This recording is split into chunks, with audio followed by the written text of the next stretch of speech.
আসসালামু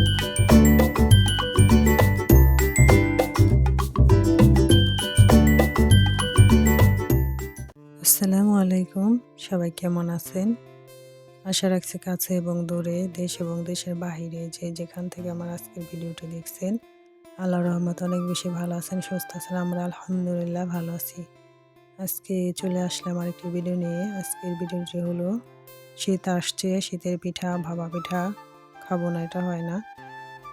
মেহমান আছে বাসায়, সেজন্য ওদেরকে বলছিলাম যে ভিজনা পিঠা বানিয়ে দিই। পরে ওরা বললো না আমরা ভাপা পিঠা খাবো, সমস্যা নেই, তুমি ভাপা পিঠা বানাও। পরে নারকেল ছিল, মিঠাই ছিল, এই তো চালটা গুঁড়ি করা হয়েছে ব্লেন্ডারে। নারকেল এগুলা ফ্রিজে ছিল, ডিপ ফ্রিজে ছিল, সেটা দিয়ে আমরা এই তো চাল গুঁড়া করে এখন আমরা পিঠা বানাবো। আমার হাতের পিঠা নাকি ওদের কাছে খুবই মজা লাগে, সেই জন্য তো আমি নিজে হাতে পিঠা বানাবো। সুন্দর করে সাজিয়ে নিলাম। আর নারকেলের পিঠা, ভাপা পিঠা যদি নারকেল না হয় তাহলে কিন্তু ভাপা পিঠাটা মজা হয় না। আমার নারকেলের পিঠা আমি বেশি করে নারকেল দিই, সেই জন্য পিঠাটা খুবই সুন্দর হয়, যারা খেয়েছে সবাই বলে। এই তো পিঠা বানিয়ে নিতেছি। ফার্স্টে আমি গুঁড়া দিয়েছি, চালের গুঁড়া, এরপর নারকেল দিলাম, এরপর মিঠাই, আবার দিব নারকেল, আবার মিঠাই, এরপরে গুঁড়ি দিব, হয়ে যাবে মিঠাই। আমরা এইভাবে বানাই।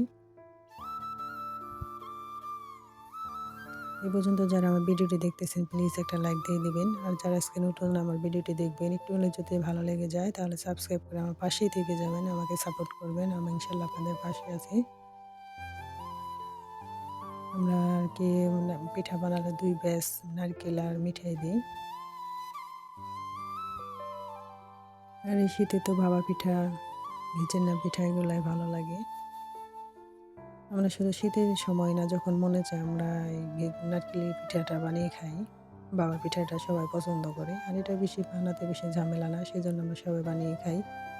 এখানে আমার মেজো আপা আর আমি সবাই আর কি সাহায্য সহযোগিতা সবাই করেছি, সবাই একসঙ্গে বানিয়ে খেতেছি আর কি।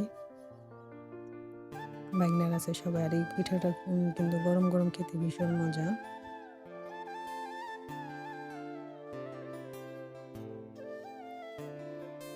এই তো আমার পিঠাটা করা হয়ে গেছে। কিন্তু একটা দিয়ে সুন্দর করে পেঁচিয়ে এরপরে ভাপে দিয়ে দিব।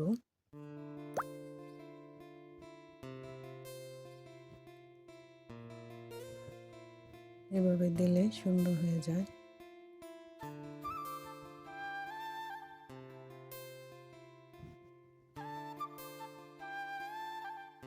মাশাআল্লাহ সবাই পিঠাটা খেয়েছে এবং খুবই মজা পেয়েছে।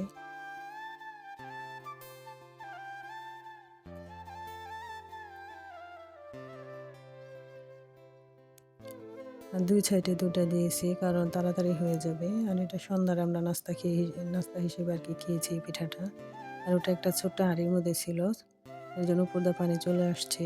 প্রথম ব্যস্ত এর জন্য এমন হয়েছে আর কি। পরে আবার ঠিক হয়ে গেছে। পরে একটা বাদ দিয়ে আবার অন্য হাঁড়িতে আমরা করেছি, মাটির হাঁড়িতে। মাশাআল্লাহ পিঠাগুলো অনেক সুন্দর হয়েছে। এখন আমার পিঠা আর কি আমি যেভাবে বানাই এটা আর কি উপরে আর ভিতরেতে না মিঠাই থাকবে, উপরে যেন মিঠাই ভেসে ওঠে, সেভাবে আমি পিঠাটা বানাই। এভাবে পিঠাটা বানালে আমার কাছে ভালো লাগে। মাশাআল্লাহ।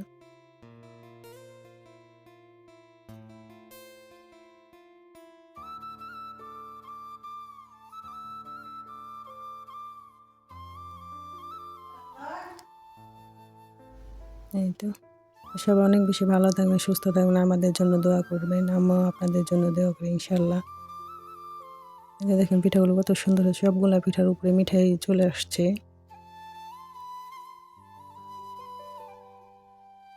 সবাই একটা লাইক দিবেন আর শেয়ার করবেন। আল্লাহ হাফেজ। আসসালামু আলাইকুম।